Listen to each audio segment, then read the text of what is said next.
So if you guys had any doubt that our representatives and world leaders aren't toddlers in adult bodies, well, you've got something else coming.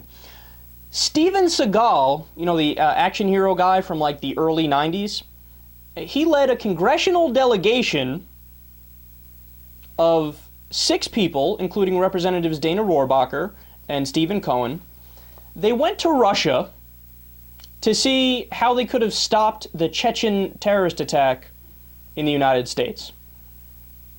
There's pictures all over the internet. You see Steven Seagal next to like Vladimir Putin, and you see the representatives like with the serious faces on, like, yes, we're on a fact-finding mission here. Really, what facts are you going to find by talking to the virtual dictator Vladimir Putin? I mean, it's so silly. So what are you doing? What are you doing? And why is Steven Seagal leading the congressional delegation? One of the congressmen or representatives who has international experience, John Kerry, couldn't give him a phone call, and Stephen Cohen and Dana Rohrabacher couldn't have gone by themselves to visit the Russian government? Or why'd you even have to go over there? You know, you can do this little thing known as reading if you want to learn about Chechen separatists and what went on with the history in Chechnya versus the Russian government.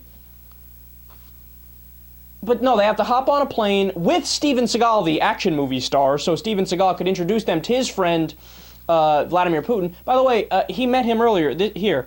Apparently Steven Seagal and Vladimir Putin are biffles. And now Russia is looking at Steven Seagal to be the face of its weapon industry. So they became best friends. I think they met in March. And I don't know why or how they hit it off, but they hit it off. And Steven Seagal is gonna be basically the main advertiser for their gun industry around the world.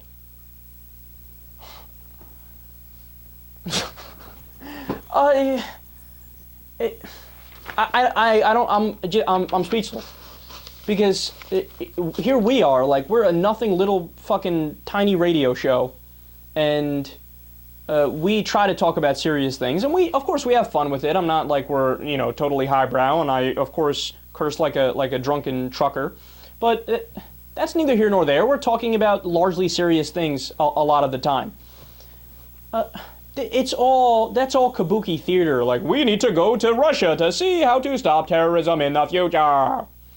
You want to know how to stop terrorism in the future? Here's an idea. How about the study that came out in 2007 that said, yeah, there's this little thing called the Iraq effect, which was that since our war on terror killed so many innocent civilians, we've now increased a recruiting tool for Al-Qaeda and other terrorists. So maybe stop killing civilians overseas, that'll stop terrorists. You know, at least lower the amount of terrorists, which we know is true. But no, that, you know, of course, that's silly liberal nonsense garbage. What you have to do is you got to hop on a plane with Steven Seagal and shoot a movie where you take down the foreign government of Botswana, who's evil and corrupted by diamond miners, and then, yeah, Vladimir Putin is going to come on camera and say, yeah, I'm Vladimir Putin, I run a country and people love me. Have you guys seen those silly-ass pictures of Vladimir Putin, by the way, whenever he was, like, running for re-election, which I don't believe for a second because the elections are rigged? Not that our elections here are good. See George W. Bush, right? But he was like on a horse with his shirt off for no reason whatsoever. There's, you know, pictures of him doing all these demigod-like superhuman things as an attempt to show people, like, oh, you have to vote for him. Look at him. He's like not even really human because he's just so special.